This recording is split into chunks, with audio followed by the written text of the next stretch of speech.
যখন প্রচণ্ড দাবদাহ চলছে ঠিক সেই সময় বিদ্যুৎ কর্মীদের কর্মবিরতি সাথে বিক্ষোভ মিছিল।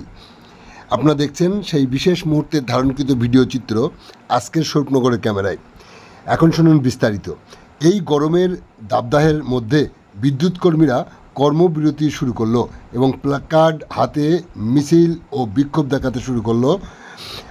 হাসনাবাদের আমলানি সাব স্টেশনে হাই টেনশন লাইনের সাব স্টেশনের ঘটনা।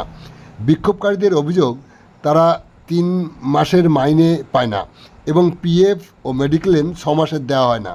বহুবার ঠিকাদার, এর মালিক এবং বিদ্যুৎ দপ্তরের ঊর্ধ্বতন কর্তৃপক্ষকে জানিয়েও কোনো কাজ হয়নি। অগত্যা আজ বিদ্যুৎ কর্মীরা কর্মবিরতি করে আন্দোলনে সামিল হলো। তারা নিজেরা কোনো ফিডার বন্ধ করবে না বলে জানান, কিন্তু 9টি ফিডারের মধ্যে কোনো ফিডার যদি ব্রেকডাউন হয় তাহলে সেই ফিডারের কোনো কাজ তারা করবেন না বলে জানান। বিদ্যুৎহীন হয়ে থাকবে এলাকা। এই সাবস্টেশনের আন্ডারে হিঙ্গলগঞ্জ ব্লক, হাসনাবাদ ব্লক এবং টাকি পৌরসভা সহ বিস্তীর্ণ এলাকা রয়েছে। এই গরমের মধ্যে যদি কেউ ব্রেকডাউন হয় তাহলে এলাকার মানুষের ভোগান্তির শেষ থাকবে না। এই সময় বিদ্যুৎ দপ্তরের কর্মীরা শুরু করলো কর্মবিরতি। কেন এই কর্মবিরতি বলতে গিয়ে কি বললেন বিদ্যুৎ কর্মী তরুণ সরকার ও সুশান্ত মণ্ডল, শোনাবো আপনাদের।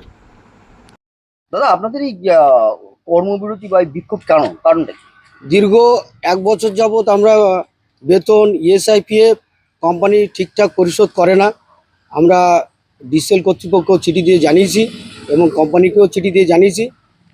কোনো ওদের সুবক্তব্য পাইনি, কোনো ওদের কাছ থেকে আশ্বাস পাইনি। আমরা বাধ্য হয়ে কর্মবিরতি ডেকেছি। নাহলে আমাদের এই বেতন, পিএফ-ইএসআই পরিশোধ করার জন্য আমরা বাধ্য হয়ে কর্মবিরতি ডেকেছি। আচ্ছা, এই যে ধরুন এই যে প্রচণ্ড গরম, তার মধ্যে যদি কোথাও যদি কারেন্ট অফ হয় বা কোনো ফিডার যদি ব্রেকডাউন হয়, তাহলে তো সাধারণ মানুষের প্রচণ্ড সমস্যা হবে। তখন আপনারা এখন আমরা কর্তৃপক্ষকে চিঠি দিয়ে জানিয়েছি কর্মবিরতি করব বলে। এবার যদি কোনো লাইন খারাপ হয় বা কোনো ব্রেকডাউন হয় তাহলে কর্তৃপক্ষ সুব্যবস্থা নেবে। তার জন্য অন্য লেবার দিয়ে লাইন তুলবে, কীভাবে ব্যবস্থা নেবে তারাও দায়ী থাকবে।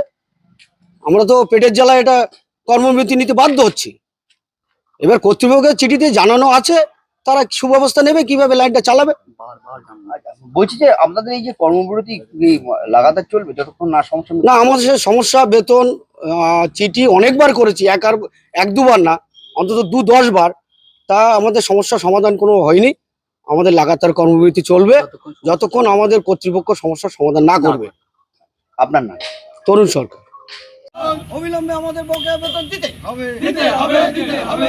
ইএসআইপিএফ পরিশোধ করতে হবে। এই কর্মবিরতি পথে হাঁটছি।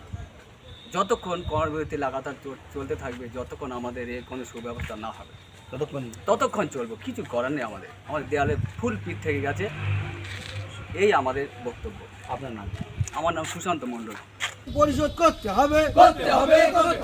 বিলম্বে বকেয়া বেতন পরিশোধ করতে হবে। লাগাতার আমাদের কর্মবিরতি সূচি চলবে।